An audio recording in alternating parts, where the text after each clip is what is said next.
Oke, hai anak-anak sekalian, selamat siang. Pak Hendra akan bicara sekarang mengenai sebuah bahasan pendek yang saya harap bisa membantu kalian untuk mengerti dan tertarik untuk belajar tentang besaran, satuan, dan pengukuran dalam sains. Ya, dalam IPA, pengukuran memegang hal yang sangat krusial, sangat penting. Ya, jadi waktu mengukur sebenarnya kita membandingkan seperti di gambar raca itu, benda di kanan, benda di kiri dibandingkan. Jadi kalau di kanan batu timbang, maka di kiri kita bisa melihat benda yang mau kita ukur. Ya, di bawah ada gambar telur itu, ya ada telur yang mengapung, ada telur yang tenggelam. Pengukuran juga bisa menentukan apa yang perbedaan antara keduanya. Ya, nah kita lihat sekarang apa yang dimaksud dengan besaran.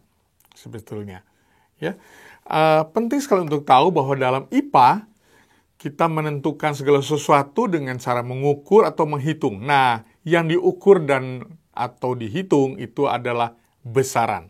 Biasanya dinyatakan dengan angka dan memiliki satuan yang terstandar.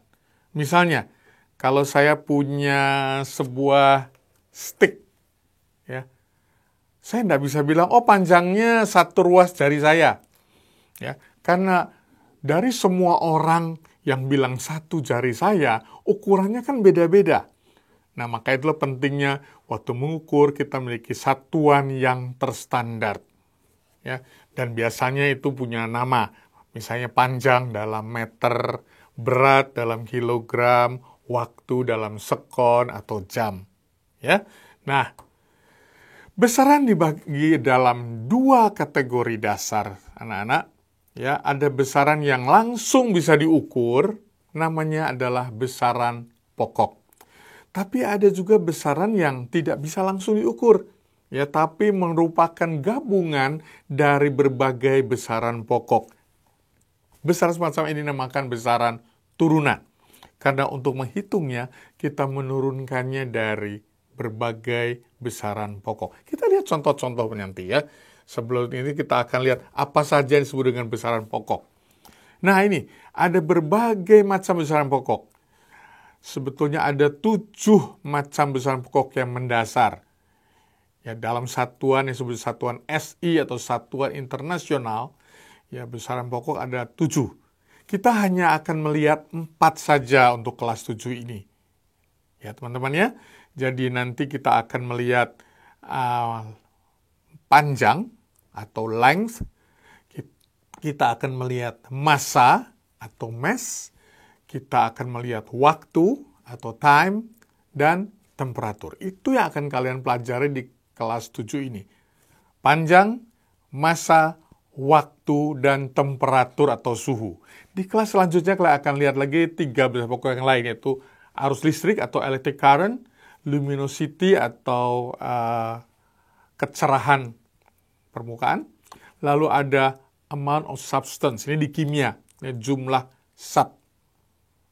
Dan nanti dalam mol, tidak dalam pelajaran kimia. Di sekarang kita akan lihat hanya 4 bagian ini dulu. Ya. Masing-masing 4 bagian ini punya satuan. Ya. Satuan dari panjang adalah meter, satuan dari massa adalah kilogram, simbolnya kilogram kg. Lalu dalam waktu ada satuannya namanya sekon, simbolnya adalah S. Temperatur kita pakai Kelvin atau simbolnya K. Kadang-kadang ada yang lain juga, ada yang F, Fahrenheit, ada yang C, Celsius. Kita tinggalkan yang bawah dulu ya teman-teman ya. Itu buat nanti tahun yang akan datang. Oke. Nah, ada besaran turunan saya katakan. Contohnya ini, area atau luas. Itu adalah besaran turunan. Jadi area adalah panjang dikali panjang. Kalau panjang dinamakan X, maka area adalah X kuadrat. Volume itu adalah panjang kali lebar kali tinggi. Satuan panjang kali satuan panjang, satuan panjang. Jadi, X pangkat 3 kalau X adalah satuan panjangnya. Kemudian ada kerapatan atau density.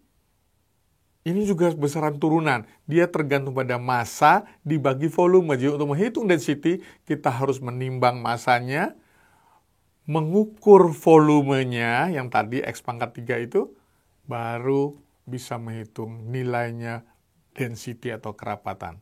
Kita bentar lagi akan belajar tentang kecepatan, velocity. Itu juga besaran turunan. Dia diturunin dari besaran panjang dibagi waktu. Akselerasi juga adalah besaran turunan, panjang dibagi waktu kuadrat. Lalu gaya, besaran turunan adalah perkalian dari massa kali percepatan. Semua ini besaran turunan. Ya, ini contoh-contohnya. Nah, kita lihat dulu apa sih yang dimaksud dengan pengukuran. Mengukur adalah membandingkan, ya, menerapkan suatu nilai terstandar untuk menentukan ukuran suatu benda yang kita punya secara fisik. Ya, misalnya kita ukur panjangnya, luasnya, volumenya dari benda tersebut. Nah, seringkali juga ada yang tidak bisa diukur langsung. Contohnya yang tadi saya bilang dengan density atau kerapatan. Kita lihat contoh-contoh kecil berikut ini. Nah, ini. Di kiri ada sebuah stick, batang. Ya, kita bisa ukur panjang dari batang ini. Ya, di tengah ada sebuah bola. Waktu itu mengukur bola, kita bukan cuma mengukur panjangnya atau jari-jari dari bola. Kita penting sekali untuk mengukur volume dari bola ini. Ya, jelas volume diturunkan dari satuan panjang nanti. Ya. Di kanan kita punya sebuah cairan dalam gelas. Dan kita bisa menghitung density atau kerapatan bahan dari cairan tersebut. Jadi, besaran yang paling kiri adalah besaran pokok, panjang. Besaran tengah, besaran kanan, density dan volume adalah besaran turunan. Nah, tentu saja kita penting untuk tahu dalam keadaan sehari-hari bagaimana kita melakukan pengukuran. Contohnya ini, tidak selalu kita cuma sekedar mengukur dan selesai. Kadang-kadang diperlukan pemikiran lebih kreatif. Ya, ini kunci dari sebuah pengukuran. Misalnya, kalau saya mau mengukur tebal kertas, nih saya punya kertas nih. Bukan panjangnya, panjangnya yang ke bawah, lebarnya yang ke samping. Gampang, itu pakai penggaris, selesai. We can use rulers, ya, untuk mengukur panjang lebar. Tapi bagaimana kalau kita mengukur tebalnya? Lihat kertas itu melengkung. Nah, ukuran tebal kertasnya itu nggak gampang itu ngukurnya. Harus dibutuhkan suatu proses kreatif dengan alat tertentu. Dan kita harus pikirkan juga bagaimana kalau alat semacam itu nggak ada. Harus ada cara lain kita pikirkan sebagai alternatif. Ya, ini sukar diukur saking kecilnya kan, tebal kertas itu kan tipis sekali. Tapi bagaimana kalau sekarang sebaliknya yang besar sekali? Nah, ini contohnya. Saya misalkan mau menimbang gajah. Ada bisa bayangkan gajah? Gajah tuh kira-kira beratnya 3 ton, 3,5 ton ya. Bagaimana kita bisa menimbang gajah sebesar ini? Ada alat timbang yang bisa dipakai untuk ini. Oh, zaman sekarang ada. Gampang. Tapi bayangkan ini 1000 tahun yang lalu. Waktu belum ada jembatan timbang. Sekarang semua truk harus ditimbang di jalan raya ya. Ada namanya alat yang namanya jembatan timbang. Truk lewat langsung terukur bisa. Gampang nimbang gajah kalau sekarang. Tapi bayangkan 1000 tahun yang lalu waktu zamannya Abu Nawas. Atau waktu zamannya Kaisar Qin di Cina. Yang menentukan bagi dia tertarik untuk tahu berapa beratnya gajah.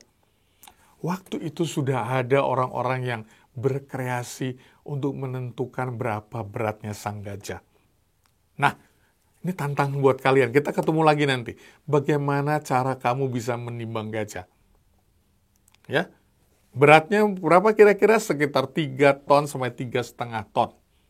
Tanpa jembatan timbang yang buat truk. Atau bisa mengukur ukuran tebal kertas yang begitu kecil. Tantangan buat kalian ya. Kita nggak tahu sekarang, tapi ini suatu kreativitas yang harus dipikirkan dalam pengukuran kita. Nah, saya ada sebuah contoh di sini. Ini contoh yang sangat populer. Kita nggak akan menonton sampai selesai, tapi kita lihat dasar peristiwanya. Ya, jadi ini suatu gambaran proses yang sangat terkenal yang melahirkan apa yang disebut dengan gaya Archimedes. Terjadinya di Syracuse, ya, di daerah Eropa Tengah situ. Dan kita lihat film pendek ini, hanya sekitar 2 menit saya putarkan, tidak sampai selesai, tapi ini menentukan kita bagaimana kita perlu berkreasi dalam proses pengukuran. Ya, cerita ini berjudul Archimedes and the Gold Crown. Archimedes dan mahkota emas. Jadi Raja Syracuse merasa membutuhkan mahkota yang baru. Maka dia mengeluarkan simpanan emas istana. Ya, dan dia meminta tukang emas untuk membuat sebuah mahkota dari emas itu. Dia mengambil emasnya, ada emas gelondongan, ya cukup banyak, lalu dia serahkan emasnya kepada tukang emas. Tukang emas ini lalu membawanya pulang, lalu menghasilkan sebuah mahkota dalam waktu seminggu. Setelah mahkotanya jadi, raja senang sekali menggunakan mahkota itu karena bagus sekali. Tapi sambil dia memakai, dia bertanya-tanya, apakah mahkota saya ini memang berasal dari emas yang saya berikan pada tukang emas tersebut? Apa nggak mungkin tukang emas ini melakukan sesuatu yang agak licik? Hal semacam ini mengganggu pemikiran dia. Kecurigaan ini membuat dia terganggu. Bayangkan bagaimana kalau tukang emas mengambil beberapa potongan emas, lalu menggantinya dengan logam lain yang lebih murah. Misalnya perak, silver. Ya, lalu dicampur, diaduk, dijadikan mahkota, dicetak jadi mahkota. Hasilnya sama bagusnya. Tapi sekarang dia hanya separuh dari emas yang saya berikan. Jadi berat yang sama yang saya berikan dulu, belum tentu berat yang sama yang saya pakai sekarang. Dia terganggu. Bagaimana saya tahu bahwa tukang emas saya jujur? Nah, keraguan ini lalu membuat akhirnya dia memutuskan mencari seorang ilmuwan. Orang kepercayaan dia pada waktu itu adalah Archimedes. Archimedes seorang yang membangun bangunan, waktu itu jadi tukang bangunan. Tapi dia pintar sekali dan dia bilang, Archimedes, tolong temukan apakah mahkota saya ini memang emas asli yang saya berikan pada tukang emas itu. Nah, saya stop di sini. Kita belum sampai ke prosesnya, teman-teman. Ya, jadi kita akan berhenti di sini, ya, dan kita lanjutkan nanti lain kali. Ya. Ini adalah gambar dari berbagai contoh alat ukur panjang. Yang kalian kenal tentu yang berwarna coklat itu ya, itu namanya penggaris. Dalam bahasa Inggrisnya ruler. Atau di dalam bahasa yang agak kuno waktu saya sekolah disebutnya mistar. Saya agak kaget waktu tahu anak-anak zaman sekarang nggak kenal mistar. Kenalnya penggaris. Ya sama aja lah ya, penggaris atau ruler. Itu yang biasa kita pakai untuk mengukur panjang meja, panjang kertas, lebar kertas. Ya. Lalu di sebelah kiri ada yang namanya mikrometer. Ini juga alat ukur panjang, tapi khusus buat mengukur yang sesuatu yang kecil sekali. Misalnya tebalnya rambut atau tebalnya kertas. Tadi ada bagian awal, bagian ukur tebalnya. Nah, sebetulnya mengukur tebalnya kertas harus pakai alat ini. Namanya mikrometer. Dia diputar, ada sela di tengah yang kecil, dan itu akan bisa dipakai buat mengukur berapa tebalnya sang kertas atau tebalnya rambut saya. Kalau saya punya benang, saya juga bisa mengukur tebalnya benang. Nah, alat ukuran ketiga yang di bawah, yang kita kenal dengan nama jangka sorong. Ini untuk mengukur benda-benda yang tidak terlalu kecil seperti rambut, tidak terlalu tipis seperti rambut, tapi juga tidak selebar kertas atau meja. Katakanlah mengukur diameter kelereng, ya, atau mengukur ketebalan sendok saya, atau ketebalan kaca. Ya, itu pakai alat yang kedua, jangka sorong di sini namanya. Ya, dan dia biasanya dipakai untuk mengukur benda-benda yang sekitar kurang dari 1 cm, tapi nggak sampai di bawah 1 mm. Ya, nah dari ketiga alat itu kita akan teliti dalam minggu-minggu ini. Nanti kita akan mencoba mengukur mana yang tepat untuk pengukuran apa. Ya, sama-sama alat ukur panjang, tapi gunanya berbeda-beda, tergantung size atau dimensi benda yang mau kita ukur. Oke? Kita akan praktek minggu-minggu depan nanti. ya. Tapi sebelum itu kita harus menentukan dulu apa sih yang menjadi syarat-syarat sebuah pengukuran dalam IPA atau dalam sains. Tentunya nggak sembarang asal ngukur. Ada beberapa syarat dasar yang melekat pada proses pengukuran yang benar dan responsible, bertanggung jawab. Ya, apa itu? Yang pertama, pengukuran harus selalu dapat diulang dengan hasil yang sama atau mirip. Nggak usah persis sama ya teman-teman, tapi harus mirip. Jadi kalau saya ukur lebar meja 1 kali 1 meter panjangnya, kedua kali saya ukur, setengah meter, pasti ada yang salah. Masa meja diukur 2 kali ukurannya berbeda? Salah satu salah. Bagaimana saya tahu yang salahnya yang mana? Diukur lagi ke-3 kali. Ukur lagi ke-4 kali. Dan yang kita pakai adalah hasil-hasil yang mendekati, yang mirip. Yang jauh tadi pasti ada kesalahan. Entah dari sang pengukur, entah saya ngukurnya nggak teliti. Jadi diulang dengan hasil yang mirip atau sama. Ya, itu yang pertama. Yang kedua, tingkat ketelitian yang dapat dipertanggungjawabkan. Contohnya tadi, kalau kita mengukur ketebalan kertas menggunakan penggaris, tidak bisa dipertanggungjawabkan. Karena jarak antar skala terkecil pada penggaris adalah 1 mm. Padahal tebalnya kertas itu 0,0 sekian milimeter. Tidak bisa dipertanggungjawabkan. Jadi harus pakai alat yang tepat. Itu kesimpulan nomor 2. Alat yang salah menghasilkan pengukuran yang salah. Ya. Yang ketiga, pengukuran harusnya tidak tergantung kepada sang pengukur. Jadi kalau ada 3 orang melakukan pengukuran, seharusnya si A mengukur, si B mengukur, si C mengukur, akan dihasilkan hasil yang mirip-mirip. Nggak beda jauh. Kalau gitu, Mister, kenapa nggak 1 orang aja? Nah, kalau kita mengukur 1 orang saja, seringkali ketergantungan pada mata sang pengukur dan image atau bayangan di kepala sang pengukur membuatnya jadi tidak teliti. Jadi penting sekali untuk mengulang pengukuran, diulang oleh orang yang lain. Itulah ciri pengukuran sains. Harus ada beberapa orang atau beberapa tim yang bisa mengukur dengan hasil yang sama. Kalau nggak sama, berarti salah satu salah. Ya. Dan yang keempat, tidak tergantung kepada metode ukurnya. Dengan cara ukur bagaimanapun, hasilnya harus sangat atau saling mendekati. Jadi kalau pengukuran yang berbeda menghasilkan nilai ukuran berbeda, kita harus selidiki mana yang salah dari metode-metode yang kita coba tadi. Sebelum kita temukan mana yang kira-kira salah, jangan melaporkan hasil pengukuran. Kita harus teliti alatnya, caranya, orangnya, yang mana yang benar dan mana yang salah. Ini syarat-syarat dari suatu pengukuran sains. Dan ini yang akan kita pakai selama 3 tahun ini, teman-teman, di dalam pelajaran IPA. Ya. Nah, kita lihat sekarang ini. Bagaimana kalau kita mau mengukur sesuatu benda yang bendanya nggak jelas bentuknya? Misalnya ini, bagaimana mengukur volume dari sebongkah batu yang bentuknya tidak teratur? Seperti ini. Ya, sukar sekali kan mengukurnya. Biasanya kan mengukur volume kan panjang kali lebar kali tinggi ya, di SD udah ya.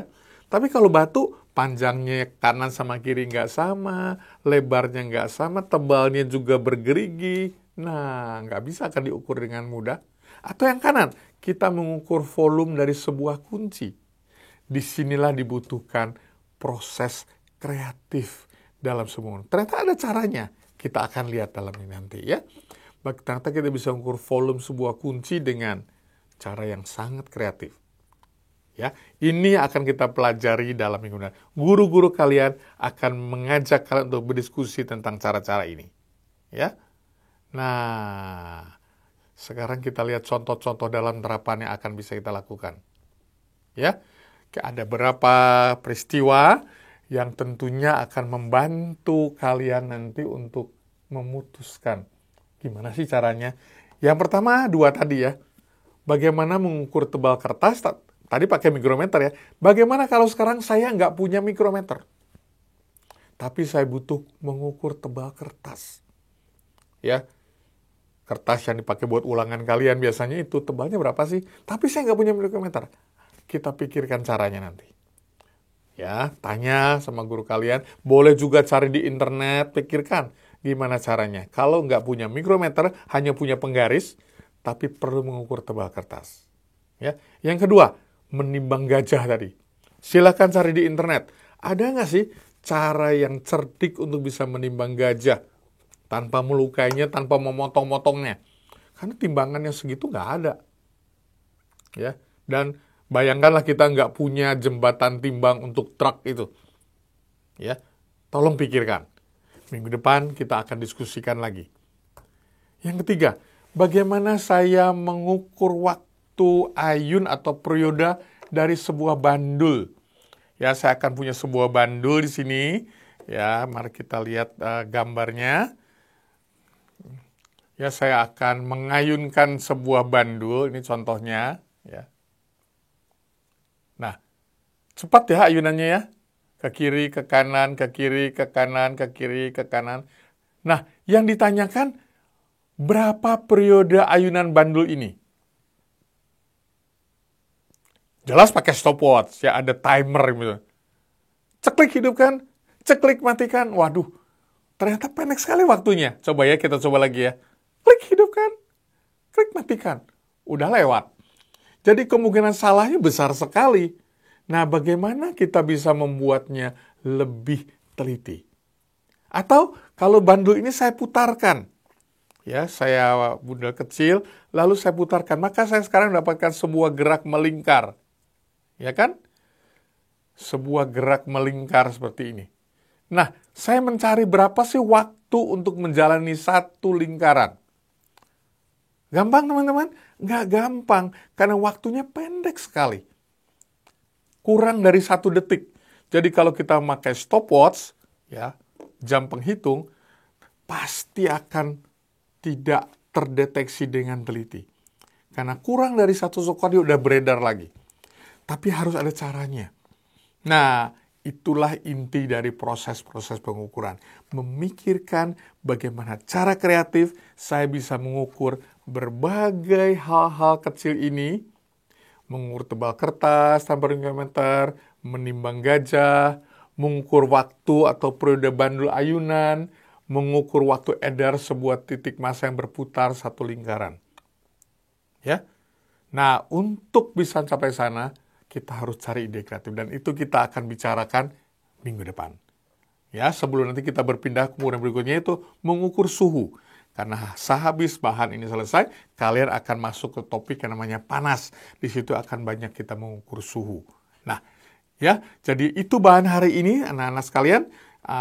Kita mengenal bagaimana cara mengukur dan kita dipancing untuk berkreasi. Tolong cari di internet, tanya pada guru atau orang tua kalian bagaimana melakukan hal-hal tadi. Minggu depan kita ngobrol lagi. Ya, bagaimana kita bisa melakukan masing-masing hal tadi. Oke, terima kasih teman-teman. Untuk hari ini Pak Hendra stop di sini.